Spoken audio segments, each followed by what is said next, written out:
Woo.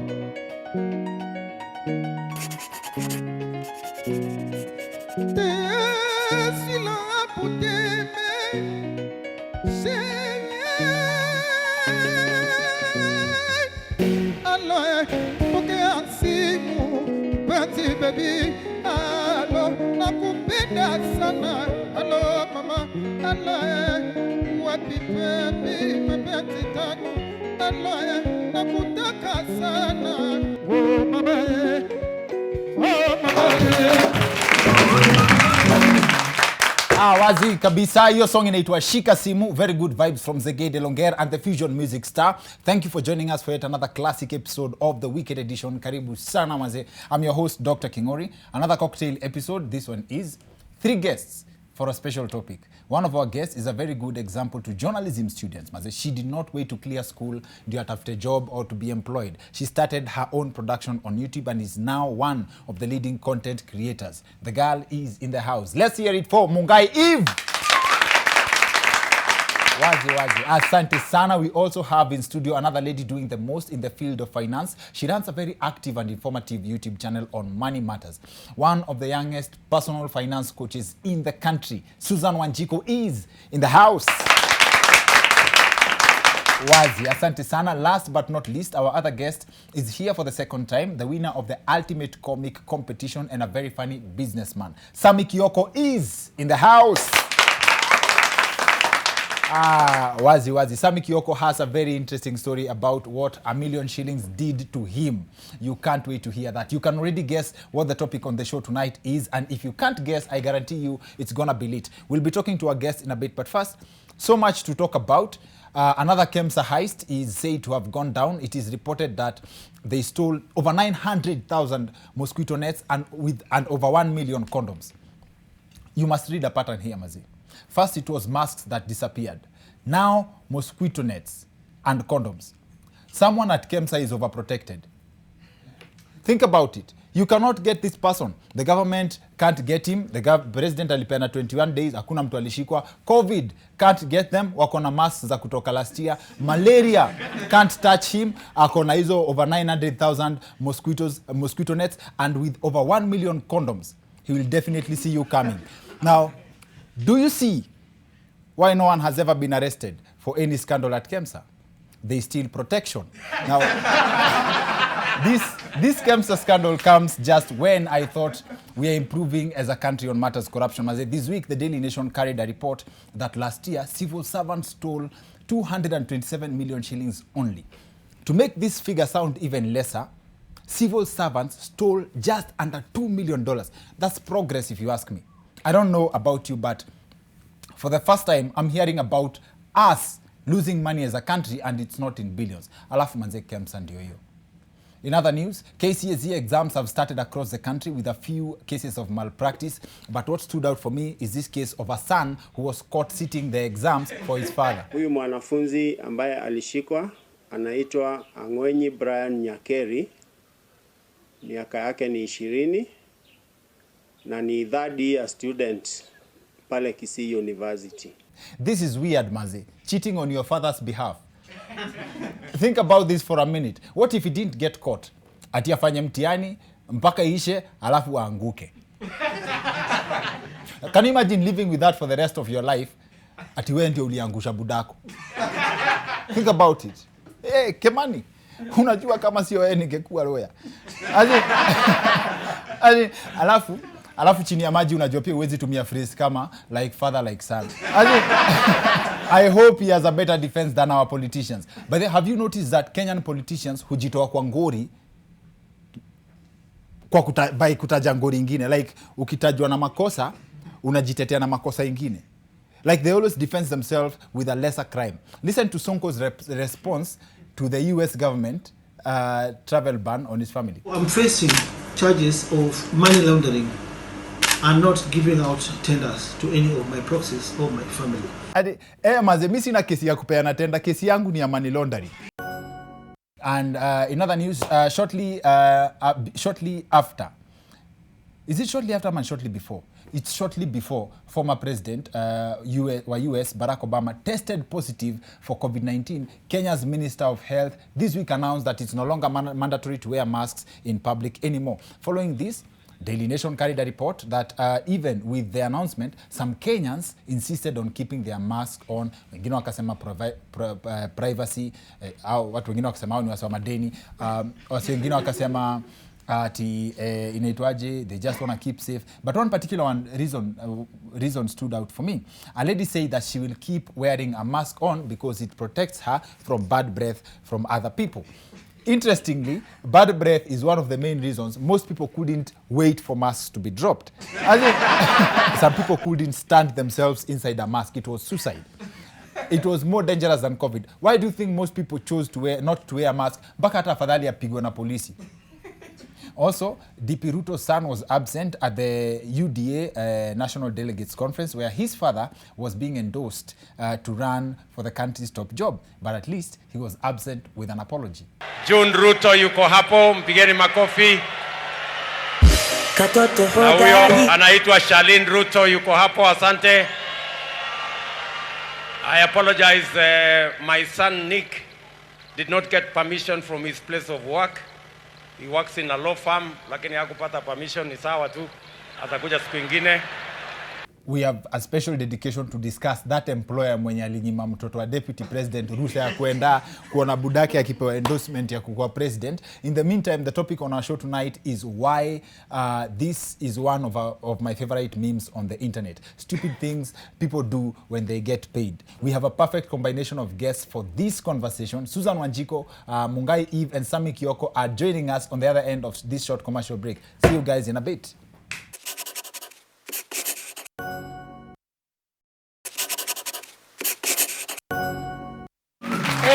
Manze, welcome back to the weekend edition. Asante sana for joining us. Show nzito kama kawaida hii leo. Kwanza tuko na magest watatu na they are all perfect for this conversation. Kwanza tuko na Susan Wanjiku. Susan Wanjiku is a personal finance coach and I wonder ni pesa ngapi mtu akuwe nayo mpaka unaweza funza watu wengine vile watumia do yao.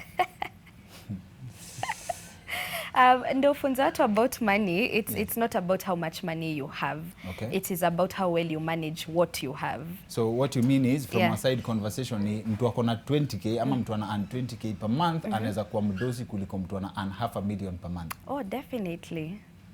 Definitely. Alafu tuko na Sammy Kioko. Sammy Kioko is one of our favorite comedians. Sitaki kukuwa selfish niseme my is one of our favorite comedians. I like his thought process. It's the second time on the show na last time mlimpenda sana. Sammy ni aje? Poa sana. Tumekuseti na conversation ya do kwa sababu the first time I actually called you about this ilikuwa wewe uli win do Ultimate Comics, ndio? Umetoka mtaani ukagongwa, ilikuwa mita moja? Mita moja. Ilikufanyia nini hiyo pesa? Kuna kitu pesa ufanyia mtu, ile kitu ya psychology of money. Mtu umetoka mtaani, mta yako ni? Nilikuwa naishi Mathare. Ulikuwa unaishi Mathare. Mtu akagonga kijana wa Mathare na 1 million. Na mita moja. Ilikufanyia nini? Ilinishtua. Ilikuaibisha kidogo? Unajua sasa kama umegrow ghetto pia lazima uko na ile kichwa ngumu ya Mr. Mbui mambo ya do. Lakini do ilinishtua sana but ilinichange. Ilichange a lot sana. Haya, wazi. We'll get to talk more about that. Alafu we also have Mungai Eve. Na I couldn't wait to have her on the show kwa sababu yeye kwa example yangu. I can't imagine niliaipatia mzazi wa mtu example ya Mungai Eve when it came kupatia inaitwaje, mtu wangu amefanya mass media, mass communication. Mungai Eve ni example ya kitu alikuwa anasomea, she started doing it and it's paying off. Karibu sana Eve. Thank you. Lazima ikuwe specific, Mungai Eve, not Eve Mungai, not Eve, not Mungai. Yeah, you know it's a brand, so it's Mungai Eve and I also love it that way. Mungai I have to celebrate my dad. Yes. Yeah. Sawa. Congratulations. Wewe pia umekutana na pesa mali from Muranga. Kuna mali you bumped into money. Sindio? Yeah. It shows now. It shows. Never met you before, but someone can see money. Sindio? Sindio? Pesa hapana sichachishi. Pesa imai kufanya ile kitu. Haijanishtua. Kioko amesoma yake ilimshtua, but haijanishtua. Yeah. You cannot be employed. Hauwezi kubali kuandikwa job. Siwezi kubali. Watu huku nje wanatafuta job. Kwa nini huwezi kubali kuandikwa job? First of all, because I know my worth. Secondly, because I have so many goals zenye na feel if I get employed, probably I'll die kama sijazi accomplish. And being employed is not my calling. You know, being employed to some people, it's something that, yani that's their thing. Kuna mtu akifanya job ya kuajiriwa anaifanya vizuri sana. May feel like God hakuwa ni make niajiriwe because I'm not born for that. At only 21, Mungai Eve anasema akiandikwa job atakufa. Na manze. How did you find yourself in that position? Growing up, I thought I would finish high school, ningie kampuni malize vizuri, nitafute job NTV, nipate, nikuwe news anchor. You know, there's always that thought yenye tunakuanga nayo kama watoto wenye tunataka kufanya journalism and mass communication. And you know what, it never happened. I went to college in my first semester. I didn't finish actually. Corona came. I went back home, and then in the middle, that's when YouTube happened, and I'm here right now. Okay. Yeah. But unaogopa kusota? Siogopi kusota cause siwezi sota. That's why we have Susan here. Wow. Bloggers heard you on the first statement, lakini uko wakuta on the second. Now, in your experience, what is the one unique thing you may learn about to do? Pesa bana, pesa ni mbaya. Hiyo tu nikitumia. Hata nikwambie Kingo, una venye mimi nilishika mita, ndio ujue pesa ni mbaya. Mimi nilikuwa nikiishi Mathare. Hiyo time umesota umeparara huko tu. Mimi sikuwa napigiwa simu na wasee. Nilikuwa napigwa, rafiki yangu akinipigia ni once na while, ni aje Sami uko fiti? Nilikuwa nakujulia hali. Ni aje Sami uko poa? Nimeona umenyamaza sana, nikaona nikuvutie. So wanadhani hata depression inaweza kuua. But venye nilishika do Kingori. Simu yangu ilikuwa inapigwa mpaka saa 6 ya usiku. Unasikia ni aje mimi tulikuwa tunasoma na baba yako. Sijui nimeumwa na nyoka. Wazo unashangaa hizo siku zote leo ndio ameumwa na nyoka. Wakati nimepata do. So do kuja na vitu mob, alafu do kwa ukiwa na do mimi sijui ama sijui kama ni mimi peke yangu, but nililana. Unajua ukipata tu do unakuanga generous for nothing. Ukisikia msee anaitwa stingy, huyu hana kitu. But wase wako na do. But wase wako na do proper wanakuanga wa generous. Unless huyo msee alilan kusota. Jukaa mimi nililan.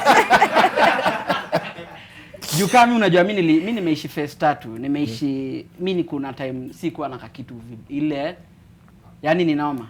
Kisikia ni noma. Umeona moto? Ai. Moto ama jehanamu. Nimeishi mahali sasa niko na do. Yes. Si ati ile niko fiti tu. Alafu nikatoka kuwa fiti nikarudi chini, alafu nikarudi pale sasa. Yes. So sasa hii najua hizo face zote. So ndio maana sasa ndio hata msea kule 200 yangu lazima niandikie proposal. Uniambie mbona unaikula? Uko na reason gani ya nikupatie 200? So Susan, a few things Kioko has said. Number one, what is that thing about money yenye ukiwa nayo hata kama hujatangaza mavitu si utokea. Ndio wase ujoke ati sijui nani amemeza slasher ati sijui tu mado. What is it about money that happens? Money is attractive. So definitely, and which brings me to what we were talking about earlier on, the psychology of money, and most importantly your own emotional intelligence when it comes to money. Kuna kitu amesema powerful. Amesema because of hizo faces go through, kuna time alikuwa hana, then kuna time sasa akapata alafu akarudi hapo chini. So what did that teach him? Money comes and money can go, right? Yes. So because of that accumulated wisdom, sai 200 yake lazima umwandikie nini? Proposal. You understand? So the way you think and behave about money has a lot to do with what you've experienced. Like I was telling you earlier, I didn't come from money at all. At all. What I have is because of what I've put in, the work that I have done. Now, how has that affected my money personality? Because kuna kitu kama money personalities. Kuna wase wanaitwa spenders. Hao wase hata senye hawana trust, watapata njia ya kupata ndio waspend. That's a money personality. Na hiyo ni kitu watu wengi struggle. Watu kama kwa budgeting class yangu, tunasoma na bado ananiambia Coach Susan, I still when we come end month review, ananiambia mi bado niliingia tu Instagram nikaba hizo skincare. Mi bado, it's a personality. You have a spending personality. There are some people like me. Personally, my money personality, I'm a hoarder. And my hoarding money comes from the fact that I didn't have money growing up. You understand? So for me, one of the things nili struggle nazo hata nikianza kupata do, because I love investing.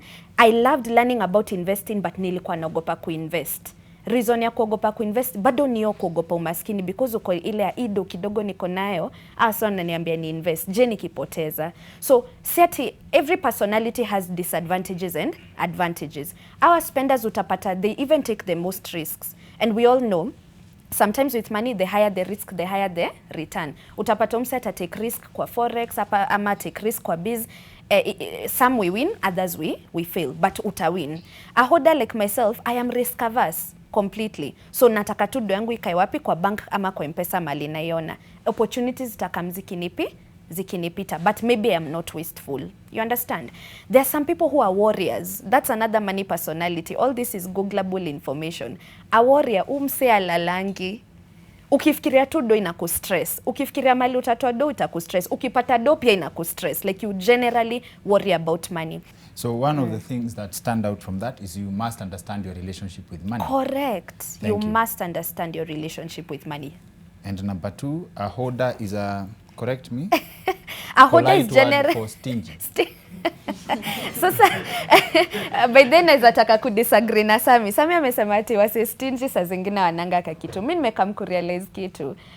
I think stinginess generally unajua ni opinion ya wase, right? So I personally think people would say I'm stingy because mimi kabla pesa itoke kwa mfuko, wacha yeye hata afadhali ni 200, mimi hata 50 bob. And I track every single coin I spend. I think that's how stingy is. Well, I don't mind the word stingy, and I think that's among, sijui kama umesikia story, juzi nime have 2 very important conversations kwa my Instagram. Yeah. One conversation ilikuwa about black tax, and I'm sure we've all experienced that. When you get a job, and inabidi like yani salo yako yote ka half inarudi wapi? Home. Au manko wameumwa na nyoka, you know, and for me, I always tell people, I would rather be deemed as stingy, right, than kazi yangu ni kupeana pesa then mi nabaki in debt. And my strong belief is this: you can't help someone if you've not helped yourself, right? Yes. So that's why I'm happy. I don't mind the word stingy, and I feel like a lot of Kenyans, especially who are dealing with black tax, you shouldn't mind to be called stingy because you're putting in the hours, you're doing the work. It's okay. It's okay. It's okay. It should be okay for you. No is a complete statement. If you cannot afford it, just say, na mimi nikiambia clients wangu hivi, there's no shame in saying you cannot afford something. Na hauna hata guilt. Na sina guilt, na si feel anything, because the truth of the matter, Kingori, ni sina. Na sina ama sikupei. It can be either sina ama sikupei. Listen, there's maybe 2 major reasons why people are broke. You know, I can be broke because I've spent all my money. And I can be broke because I'm on top of my business. I'm investing, I'm paying off my debt, I'm planning for my future. For whatever reason, I am broke. And that's why I challenge people to think, why are you broke? Wewe, your experience na do, sindio? How do you deal, like before hata chenye amesema, have you had experiences zenye unahave kunyima mse do, ama mse anakuomba do, jua anajua uko nayo? Yeah, I've had so many. And actually, I think probably my past friends are now my worst enemies, because anakomba do anafeel wezi kosa. What I usually tell people is, maybe at I have text telling someone, I probably have the money, but sina do ya kupeana.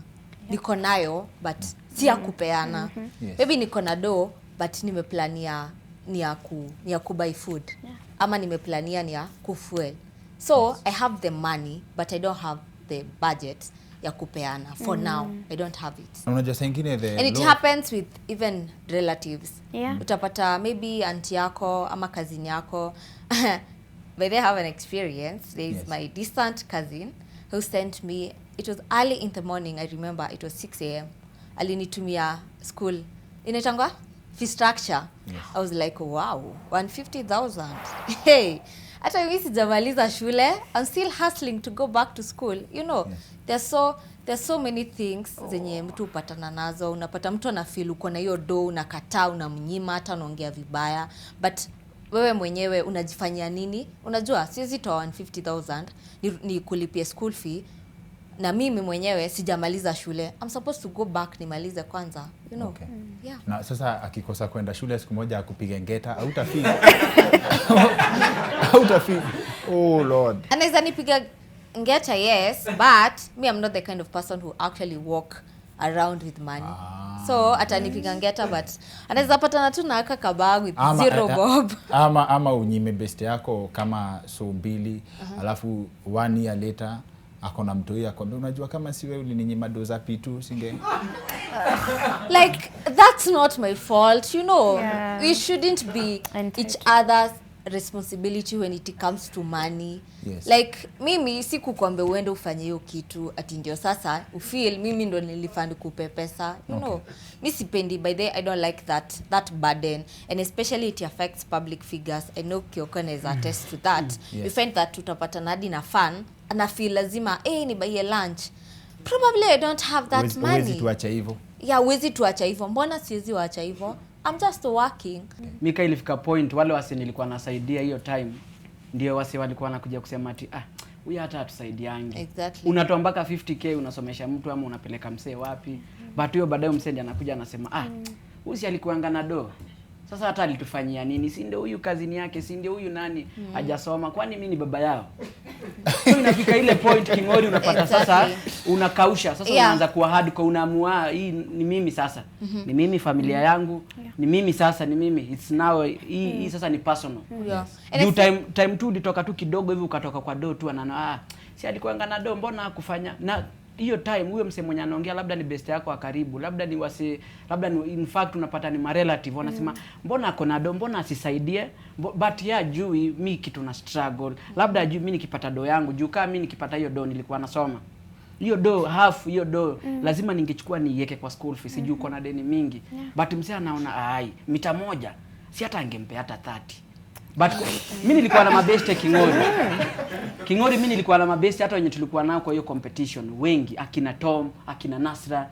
Sisi tulikuwa tumekaa hivi chini tunapiga hesabu mpaka naambia majamaa hii do mwenye atashinda hii do. Jua kila msee alikuwa kwa race anatoka. Kila msee anatolewa. Mimi nikabaki. Tukakaa mahali nikaambia tukiwa Mathare nikaambia mimi nikishinda mimi ndapiga 50-50. Situmia nani? Situmia akili. Wako waine ndapiga 50-50. Alafu nikaambia Tom, jueni mori wangu, wewe enda kuchezea. So kijana akajua bro yangu akishinda mimi ni umaskini nimeipiga teke. Yes. Kingori nilishinda hiyo do venye ilikuwa inaenda sikuwa naelewa. Mimi nilikuwa natembea na ATM, nikifika mahali naona kabudhi ka ATM kananiita, Kioko. Naweza kuona kidogo. Naingia tu hiyo sauti ilikuwa imeingia kwa akili yangu. But venye do ilikam unaona kama venye anasema story ya kuinvest. Wase wengi wenye unasikianga anakupigia simu anakuuliza bro nikiweza kuwa na 100 naweza fanya biashara gani? Hiyo inakuwa gani depression watu majority. Inakuwa msee ametoka juu alikuwa na do amerealize hii do yangu inaisha. Hebu ni invest sasa. Ikuangi ni kupenda kwa mtu. Ukisikia msee anakuambia niko na ka 8 naweza weka nini? Hiyo sasa huyo msee kuna reality imeanza kumpiga. Labda ameanza kujua hapa naweza futwa job, hii job yangu inaweza isha, so mimi ndadu. So inakuanga hiyo. So mimi nilifika hiyo level mpaka najiambia mpaka unapata mpaka kuna wase wa karibu na wao anaanza kuongelea vibaya. So hiyo ndio vitu ilifanya mimi nikakuwa hardcore. Mimi kama sasa hata msee akiniambia ati wewe unakuanga stingy na kuambia kabisa. Inafaa hivyo. Juu ni realize hata usaidie wase. Kuna wase hawakwangi na ile roho ya kusema tu asante nini. Though naweza saidia mali naweza but mali siwezi. Potelea mbali. Juu kila msee ako na maisha yake. Sasa mimi ndatembea huko kama mwanasiasa ati juu mimi nilikuwa nasikia mpaka msee ako na njaa hiyo time nilikuwa na do. Mpaka kuna vitu za wenyewe zinaniuma. Msee ako na njaa we. Hata hajasema ako na njaa, kumwangalia tu nasema bro umekula wewe? We shika 500. Uliacha hizo jokes kabisa. Kama wa leo mimi nimejua ati 500 nilikuwa napea msee lunch ya 500. Saizi anipate 500.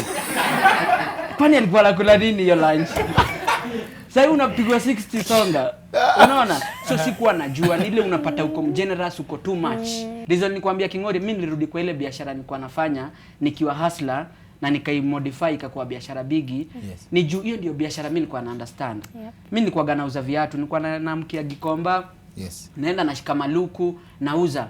So ikafika point ninafanya hizi biashara zingine zinakataa. So nikajiambia bora na kama biashara zinakataa, si nirudi kwa ile business nilikuwa naipiga, but this time niipatie face iko fit juu sasa siwezi enda Gikomba, siwezi enda kufika maluku wapi. So sasa inaweza import vitu, naweza fanya nini, na ikaduka na nasonga. Sasa napata niko comfortable nikiuzia wasee masuti, nikiuzia wasee luku. Sasa niko comfortable na hiyo biz. Ni juu nililearn. Nilikuwa labda naeka naangalia naona trolley ya smoky. Nikiweka pale mtu sita, but unaweka msee pale anakula stock. Unasema sinieke kinyozi. Mimi si understand watu wanafai wanyolewe na pesa. So unapata na invest kwa vitu zenye sielewi. Nataka tu kuinvest nisikie nawekelea do mahali. Wow. I wish you all the best and I wish you all the best. Yani nataka unaona hiyo media house. I wish you become your own media house kabisa. Yeah, that's our ultimate goal. And keep being a good example. Kabisa. And by the way, wase wanajua, wase wao watch Weekend Edition, wao jua I celebrate young people doing great things. The same na Kioko. Kioko ako na kampuni yake ya masuti. Piga makaunda suit. Na pia niko na entertainment, hiyo usisahau. Kioko Entertainment. So kampuni yako ya masuti inaitwaje? Inaitwa Kioko Designs. Kioko Designs. Wakiingia tu mtandao wataipata na wataipata tu asubuhi na mapema. Si ndio? Alafu Susan Wanjiku, in your 20s you're doing pia big things. You have a very active YouTube channel. Search Susan Wanjiku. Ukianza tu kutype Susan Wanjiku itakuletea finance. She's a personal finance coach.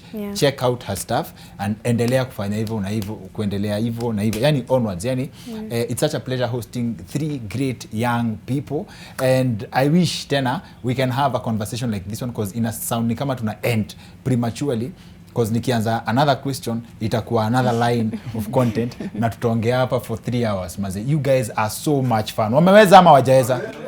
Watu makofi. Asante sana. It's such an honor. This is one of the most fun conversations ni may have kwa hii set in the 6 years we've been doing this. Maze, asanteni sana. Karibuni tena na tena. And that's it for the Weekend Edition. See you next week. My name is Dr. Kingori.